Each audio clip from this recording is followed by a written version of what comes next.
Hey beauties and beasts, I'm back. So let's get ready for our little skincare time with a spooky story. I'm going to do my makeup today in a million years, but you can grab your sheet masks, light those candles, and get cozy because tonight we're diving into something that happened in Malaysia. Okay, this is about a girl who woke up at 3 a.m. every single morning to study. But what she saw from her balcony during those early morning hours, let's just say some things you witness you can never unsee. And this strange encounter becomes a part of her life. She meets this thing every single day at the exact same time. So if you're home alone right now, maybe turn on some extra lights. If you're doing this late at night, well, good luck sleeping after this one. You've been warned. Let's begin.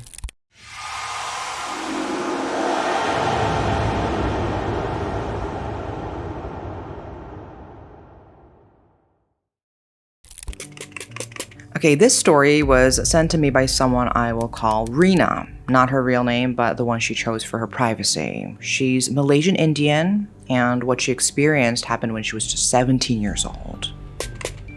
And even now, years later, she told me that just thinking about it makes her hand shake. Rina's family was originally from Johor Bahru, a city in the southern state of Johor, Malaysia, right at the border with Singapore.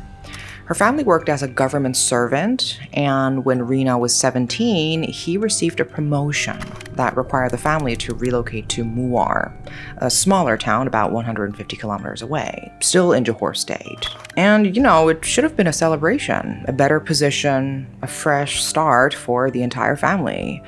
But that transfer would lead them to the most terrifying period of their lives. There were 5 of them in total, Rina's parents and 3 daughters, including Rina herself. They were a close-knit family, the kind that ate dinner together every day and shared everything with each other. At least, they used to share everything. The government officers' quarters they moved into seemed like a dream at first. In Malaysia, government quarters are housing accommodations provided to civil servants, usually located near government offices or government facilities. This particular one was enormous. 5 bedrooms, 2 halls, fully furnished with decent furniture that the previous tenants had left behind. The building itself was a 3-story apartment block with only 2 units on each floor. It was spacious and very quiet, a private space. "We're so lucky," Rina's mother kept saying as they unpacked their belongings. "Look at all this space." Rina and her sisters picked their rooms, arguing playfully over who got which one. The balcony overlooked the road below with a clear view of the surrounding area. Everything felt new and exciting. But that feeling lasted exactly 2 months. Rina had always been a studious girl, the kind of student who took her SPM examinations seriously, perhaps too seriously. For those unfamiliar, SPM stands for Sijil Pelajaran Malaysia, the Malaysian Certificate of Education. So it's the equivalent of O-levels or high school final exams taken at age 17. And it's absolutely crucial for a student's future in Malaysia. The pressure is immense, so her daily routine was rigid. Wake up at 3 a.m., take a bath, then study until dawn. Every single morning, without fail. Their bathroom didn't have a towel rack, so Rina kept her towel hanging on the balcony railing where it could dry properly in the tropical heat. This meant that every morning at 3 a.m., she would step out onto the balcony to retrieve it before heading to the bathroom. And that is when she first saw her. A Chinese woman, heavily pregnant, wearing a blue polka-dotted maternity dress. She was walking slowly along the road below their 3rd-floor apartment. Her steps careful and measured, the way pregnant women walk when they're close to term. The streetlights cast long shadows, and in that pre-dawn darkness, she was perfectly visible. The first time Rina saw her, she thought nothing of it. Perhaps the woman couldn't sleep, because, pregnant women often have trouble sleeping. Maybe she was taking an early morning walk. But then Rina saw her the next morning, same time, same dress, same slow, deliberate pace, and the morning after that. And every single morning for nearly 7 months, The entire duration of her SPM exam preparation period, she was there at the exact same time. The woman never looked up at Rena, never deviated from her path, just walked that same stretch of road, always moving forward but never seeming to actually go anywhere. Her belly remained swollen, perpetually pregnant, as if she existed in a loop where labor would never come. And here's the strangest part, and Rena herself found this deeply unsettling when she realized it. She never mentioned the woman to anyone, not to her parents, not to her sisters, not even to her closest friends at school. And that wasn't a conscious decision to keep it secret. It was more like the moment she left that balcony and stepped back inside, the woman would simply evaporate from her mind. She would go about her bath, her studies, her entire day without once thinking about that pregnant woman in blue.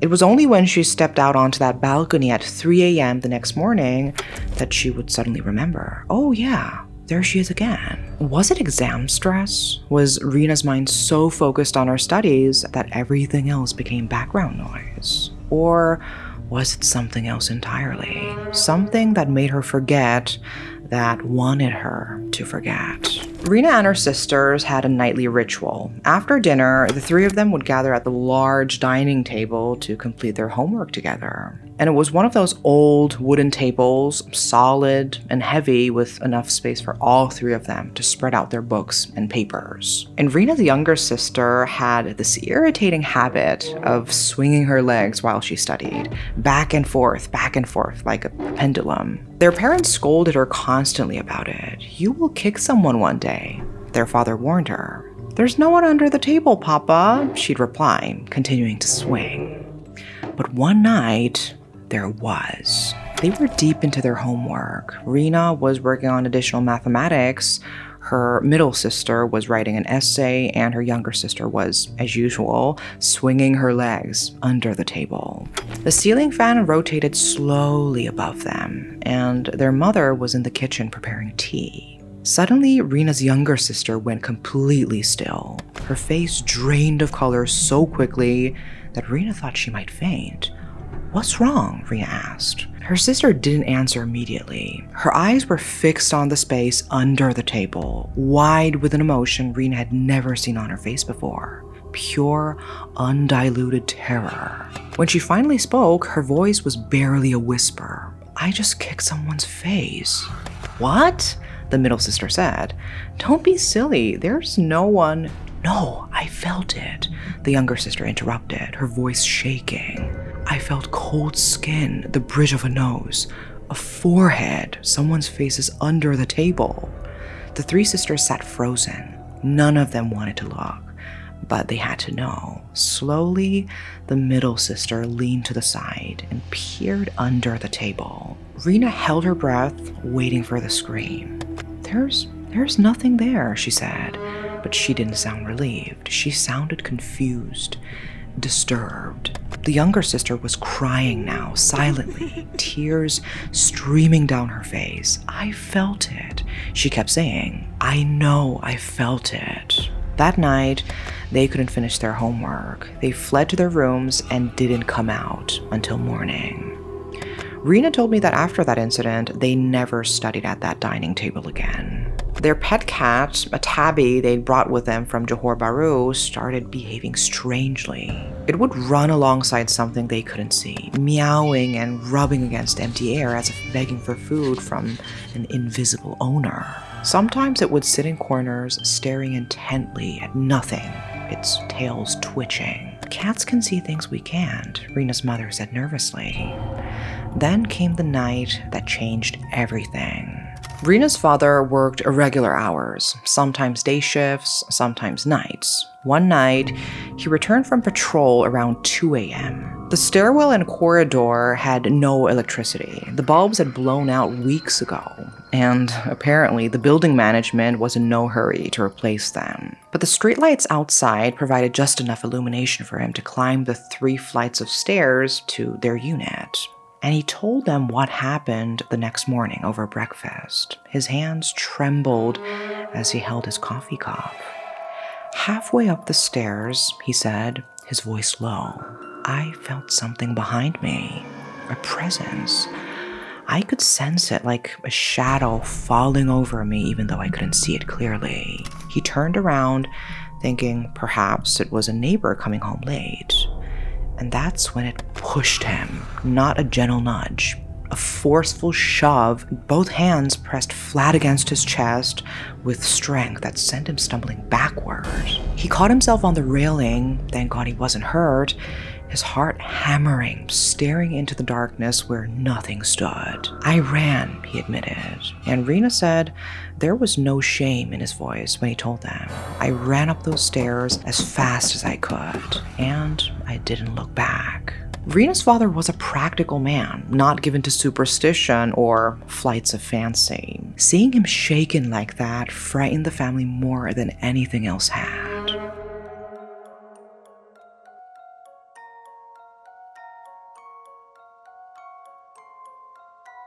Rena's father reached out to a family friend who had connections with a Buddhist temple. The family themselves were Hindu. So Malaysia is quite multicultural, with significant populations of Malays, Chinese, and Indians, each with their own religious practices. But at that point, they would have accepted help from anyone.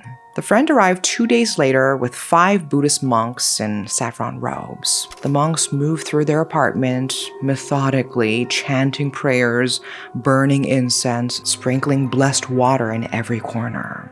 The ceremony took hours. The family stood quietly in the living room, watching them work, hoping this would solve everything. When they finished, the head monk approached Rena's father. He was an elderly man with kind eyes, but his expression was serious. You need to leave, he said bluntly. No preamble, no softening the message. Leave this place immediately. But Rena's father started.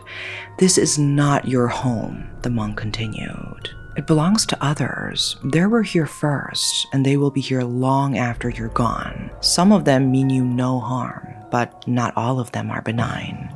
So for your family's safety, especially your daughter's, you must leave. Rena's mother's face crumpled. They'd only been there for a few months. Where would they go? But her father nodded slowly. Okay, we will start packing.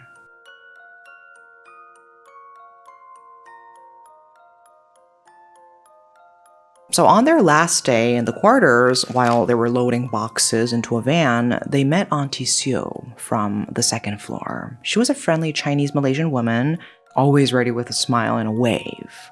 Moving out so soon? She asked, helping them carry a few lighter boxes. Yes, Auntie, it's time, Rena's father said non-committally. And she nodded knowingly. Good. This place is not easy to live in. Then casually, as if asking about the weather, she said, by the way, anyone staying in the unit opposite of yours? No, Rena's mother replied. It's been empty the whole time we've been here. They use it to store court evidence, but they'd heard sounds from that unit many times. Like weeping, sobbing that went on for hours. Once, loud banging on the door from the inside, even though they knew the unit was locked and empty.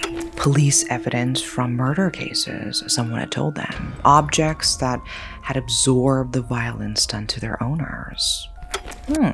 Auntie Sue said. Strange. My husband, and he's a police officer, he saw a pregnant Chinese woman climbing the stairs to the 3rd floor one morning, around 3:30 a.m. He greeted her, said good morning, but she didn't respond. Just kept walking up the stairs like she didn't hear him at all. And Rena told me that when she heard this, the blood drained from her face. All those mornings, 7 months of mornings at 3 a.m., the pregnant woman in the blue polka-dotted dress, she was real. Or rather, she had been real once.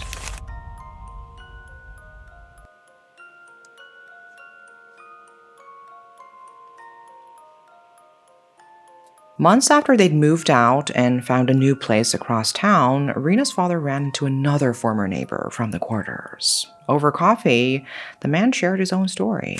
"The building has always been keras," he said, using the Malay word that literally means hard, but in this spiritual context means heavy, oppressive, or densely haunted. Everyone knows it. That's why units stay empty.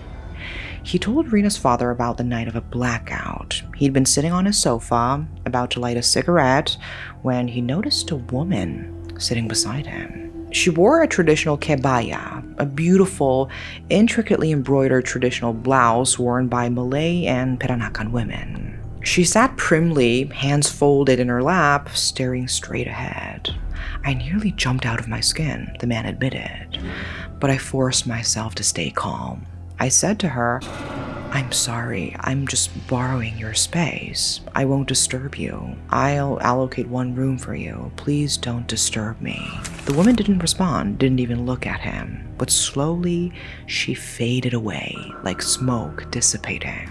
And true to his word, the man kept one room in his apartment completely empty. He never stored anything there, never let anyone sleep there.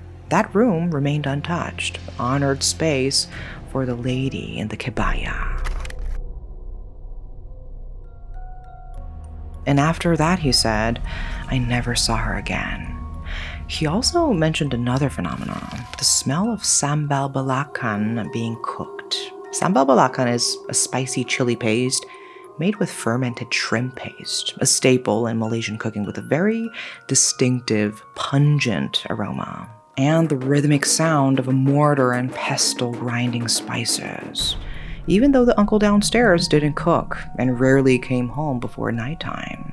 The building was full of echoes from lives that had ended but hadn't quite moved on.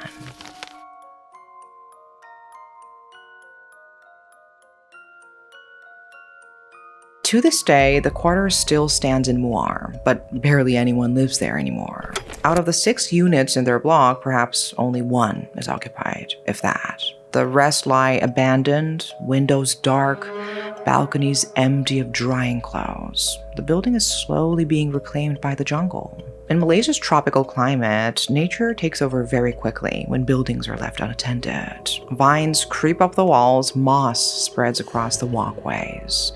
And even now, whenever Rina visits her parents in their new home in Muar, she sometimes finds herself taking a slow drive past the old quarters. She told me she doesn't know why she does it. Morbid curiosity, perhaps, or maybe some part of her needs to confirm that they really left, that they escaped. And she doesn't even need to go inside. Just looking up at that old 3-floor unit gives her chills that run down her spine like ice water. Sometimes she thinks she sees movement on that balcony, a flash of blue fabric, a shadow that lingers too long.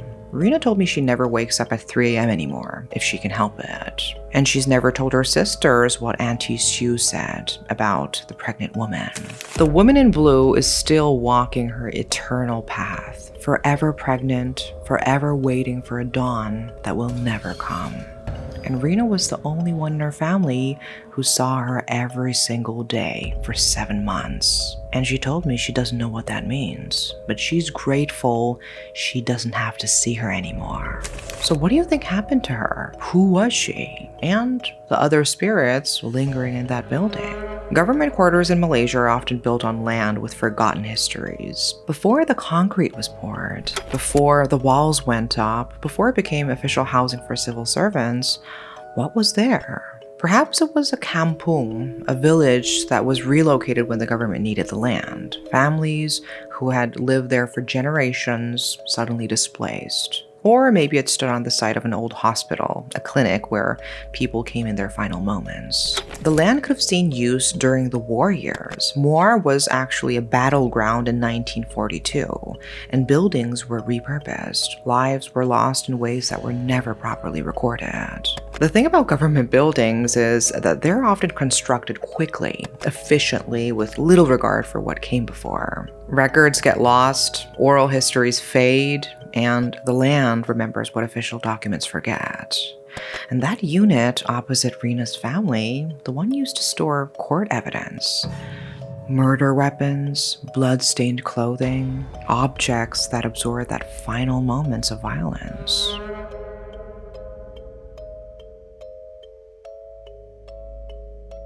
The monk said the spirits were there first, but perhaps some were drawn later, attracted to the residual energy of trauma stored in that locked room. The pregnant woman in blue walking her eternal path at 3 a.m.